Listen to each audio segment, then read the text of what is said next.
Salut, c'est moi. Aujourd'hui, on va parler embiellage. J'ai eu plusieurs fois la question qui est revenue sur le moteur de temps. Est-ce que je vais faire comme le moteur 4 temps pour expliquer? Je vais pas expliquer le moteur de temps parce que déjà, il me reste, j'ai plus de matériel. De tout ce que j'avais, j'ai tout jeté parce que le 2 temps, j'en fais plus. Pour des questions de pollution, ça tente à disparaître. Je peux comprendre que les gens qui ont grandi avec le 2 temps, ils adorent ça. Mais moi, j'aime vraiment pas ça le 2 temps.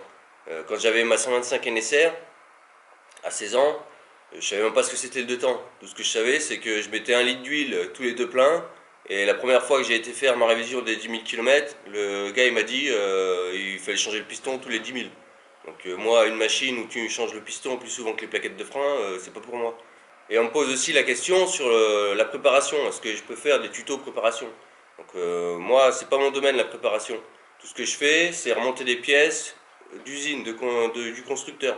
Parce qu'avec les pièces constructeurs, t'as pas de surprise. Les jeux de fonctionnement, ils ont déjà été testés. Si tu remontes les pièces dans la règle de l'art, t'as pas de problème. Maintenant, une préparation, c'est un peu le freestyle. Tu vas prendre un piston d'une marque, un cylindre d'une autre marque, tu sais même pas les types de fonderie, rien du tout. Donc j'espère que tout ça c'est vendu avec des fiches techniques, hein, parce que si tu connais pas les coefficients de dilatation et tout ça, ben qu'est-ce que tu vas mettre comme jeu de fonctionnement? T'as aucune doc technique, c'est à toi de te démerder. Puis je comprends pas la préparation pour gagner des chevaux. À moins de faire partie d'une team de compétition, et donc là je pense que tu as les moyens, parce que moi je trouve que c'est une mauvaise idée de partir d'un petit moteur et essayer d'en tirer plus. Tu vas perdre en fiabilité. Moi je pars directement sur un gros moteur, comme ça je suis pas emmerdé. Et en plus il est fiable. Donc si tu aimes bien ce genre de truc, le deux temps, la préparation, tout ça, je te conseille d'aller voir la chaîne de Tournoi Racing, donc si tu connais pas déjà, parce que ça fait un moment qu'il est sur YouTube, et la chaîne de Scoomy Brap. Donc lui il fait pas mal de deux temps, il fait du motocross, donc je pense que ça va te plaire. Si tu connais pas encore, je te conseille d'aller regarder. Donc par contre, dans le deux temps ça m'intéresse pas. Par contre, il y a une question que je me posais sur l'embiellage. Parce que moi, tu vois, j'ai jamais réembiellé. Même si je sais en pratique comment on fait, parce qu'on me l'a enseigné, j'ai jamais pratiqué. Parce que j'ai toujours monté des embiellages neufs. Mais ça m'a interrogé quand même. Parce que j'entends des gens qui disent faut pas taper tout ça. Effectivement, faut jamais taper. La mécanique, tout est fait pour être assemblé dans les règles de l'art. Maintenant, faut jamais taper sur un vilebrequin, que ce soit au maillet ou au marteau. Alors pour monter un vilebrequin, enfin pour démonter ou monter un vilebrequin de deux temps, parce que le deux temps c'est monté serré, contrairement au quatre temps, les dilatations ne sont pas les mêmes, tu as des outils spécifiques. Tu as un écarteur de carter qui vient se prendre, sur le carter et qui pousse ton vilebrequin. Comme ça force que sur cette masse. Pour le remonter, tu as des outils aussi. C'est-à-dire qu'au lieu de le pousser, et donc de risquer, je dis bien risquer, parce que c'est pas à chaque fois, de risquer de fausser ton alignement, au lieu de le pousser, tu vas venir le tirer. C'est-à-dire que tu le rentres dans ton roulement et tu as un outil là qui vient se fixer sur la queue du vilebrequin et qui va le tirer. Ça, c'est ce que préconise le constructeur. Mais moi, je trouve que c'est pas terrible ça, parce que ça force quand même sur le roulement. Moi, ce que je faisais quand je montais les vilebrequins, c'est que j'utilisais la dilatation thermique. Donc va voir la chaîne de Scoomy Brap, lui il fait ça très bien, très soigneux. Donc la question que je me posais, c'est que les mecs ils disent, à partir du moment où tu mets un coup sur ton vélo, il est plus aligné. J'ai trouvé quand même ça un peu étonnant. Alors tu vois celui-ci, c'est un que tu avais vu dans une des vidéos avant. Il avait un roulement d'un côté, tu vois, j'ai chauffé sa mère. Il avait de l'autre côté un roulement qui était éclaté, et il avait deux petites bagues de chaque côté. Donc c'est pour entraîner des chaînes de pompe à huile ou chaînes de distribution. Donc pour sortir tout ça, tu vois, j'ai fait ce qu'il faut absolument pas faire, c'est que je lui bourrinais la gueule. J'ai mis des coups de burin, j'ai chauffé, mis des coups de burin pour que les roulements ils sortent. Alors ici, tu vois, j'ai tout défoncé. Ici, normalement, c'est une espèce de cuvette avec la force centrifuge, l'huile elle rentre dedans et elle rentre dans le maneton et elle vient lubrifier la bielle. Donc là, tu peux voir, j'ai tout explosé. T'as des marques de burin partout. Alors je t'ai pas filmé ça parce que sinon t'aurais fait une syncope. Mais je peux te dire, j'ai bien mis dans la gueule. Et pourquoi j'ai fait ça? Parce que maintenant, on va aller vérifier s'il est bien aligné. Si j'en crois les gens, dès que je mets un coup, le truc, ça y est, ça part en live. Donc on va regarder ça. J'ai mis mon vilebrequin sur DV. J'ai mis mon comparateur. Et je vais aligner mon 0. Bon, même s'il n'y a pas besoin, mais c'est histoire de...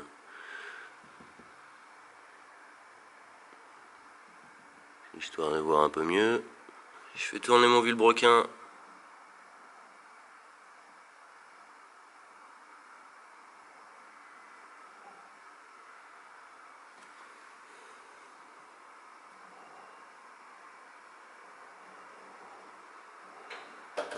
J'ai 0,01 de ce côté.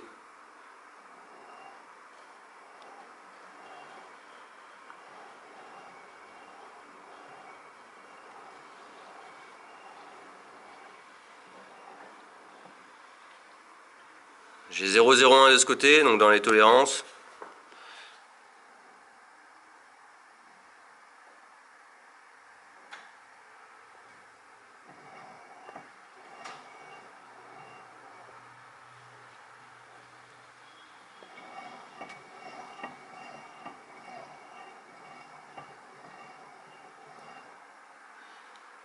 Voilà, tu vois, c'est toujours le même c'est toujours le même vilebrequin, hein, je l'ai pas changé. Hein.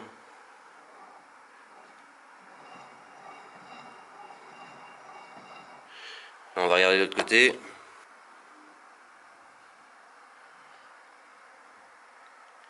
Je me suis pas aligné sur le 0.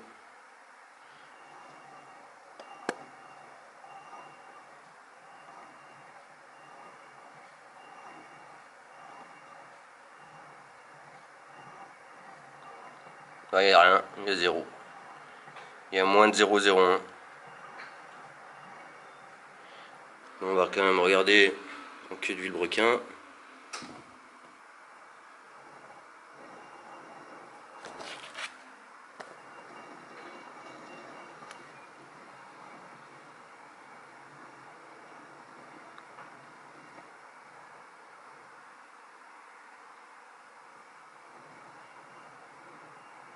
Et que dalle.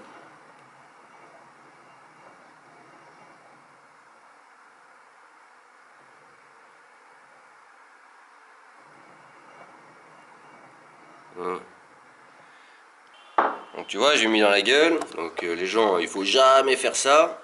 Alors regarde, je viens de le faire, il n'y a rien qu'à bouger. Donc c'est quoi le problème? Et ben tout ça, la mécanique, c'est régi par des normes.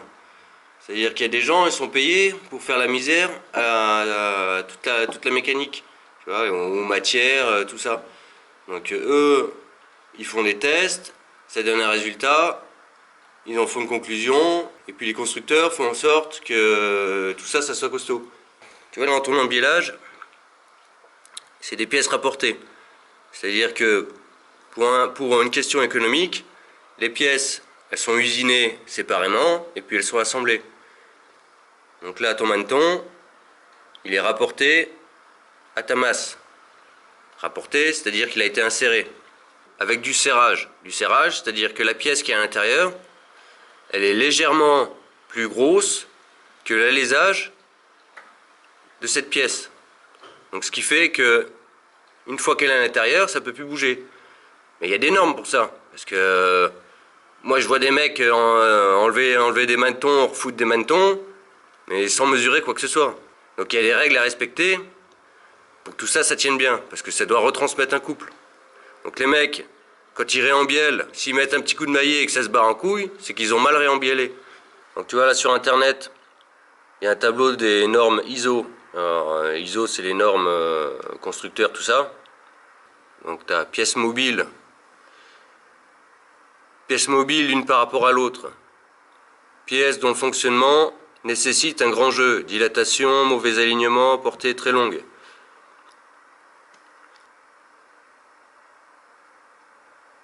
Ensuite, nous ce qu'on veut, c'est pièces immobiles l'une par rapport à l'autre. Il ne faut pas que le maneton il bouge.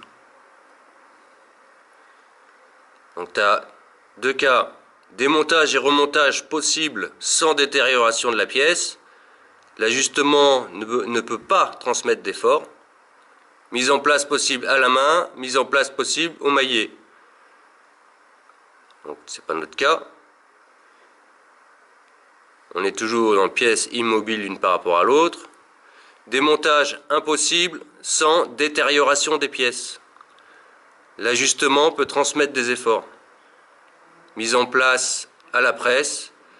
Mise en place à la presse par dilatation, ce qu'on appelle le frettage. Vérifier que les contraintes imposées au métal ne dépassent pas la limite élastique. Donc ça, c'est pareil, il faut aller dans un tableau spécifique où par exemple l'acier il va te dire faut mettre 40 kg par centimètre carré ou ce genre de truc. Donc moi je vois pas grand monde vérifier l'élasticité des matériaux quand il lui fout 40 tonnes sur la gueule. Donc t'as tout des cotes là sur les côtés en fonction de la sévérité quoi, on va dire. Donc tu vois, ça se cote en H6, H7, après tout ça, moi j'y connais rien, donc c'est pour ça que moi je réembielle pas, j'achète une bielle toute faite. Une fois que tu as pigé ce tableau, tu vas sur le site amesweb.info et là tu as un calculateur de limite de tolérance.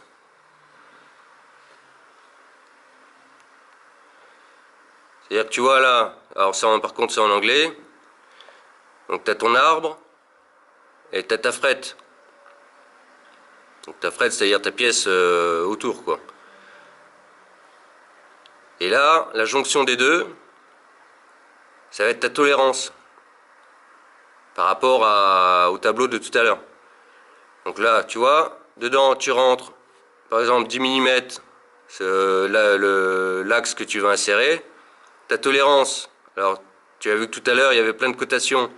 Tu choisis par rapport à ce que tu veux. M7 par exemple. La shaft tolérance, et là tu viens choisir, sélectionner ce qu'on a vu tout à l'heure, c'est-à-dire qu'il ne faut pas que ça bouge. Donc je sais plus ce que c'est, on va mettre S, S7, voilà, et tu appuies sur calculer. Donc lui après il te sort les cotes, c'est-à-dire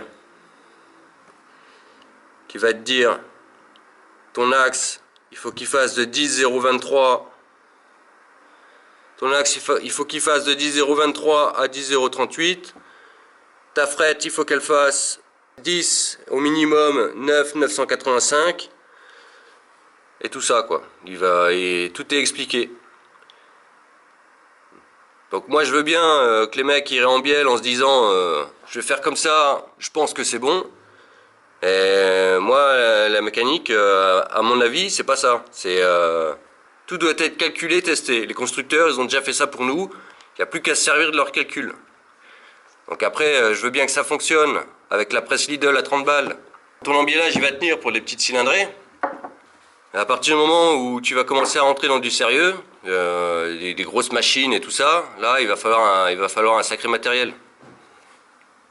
Bon, après, il n'y a pas que la paperasse non plus, il y a l'expérience, tu vois, parce que les constructeurs peuvent faire des erreurs aussi. C'est pour ça qu'il y a des rappels, c'est pour ça qu'on a des compléments d'informations sur les façons de faire. Par exemple, au début, ils sortent un bouquin, ils vont te dire voilà, tu fais comme ça, puis 5 ans après, on s'est aperçu que c'était pas comme ça. Donc, il faut tenir compte aussi de l'expérience. Il y a des gens, ils ont suffisamment d'expérience, donc moi j'en ai pas, c'est pour ça que je te dis pas comment on réembielle. Moi j'utilise des bielles toutes faites, enfin des embiellages tout faits. Maintenant, les gens qui réembiellent à la presse, s'ils font ça et qu'ils font de la compète, c'est qu'il y a du résultat, sinon ils auraient fermé boutique. Donc voilà, c'était une petite parenthèse sur l'embiellage et le deux temps que je ne fais plus depuis longtemps, ne m'intéresse pas. La prochaine vidéo, ça sera sûrement sur le système d'allumage.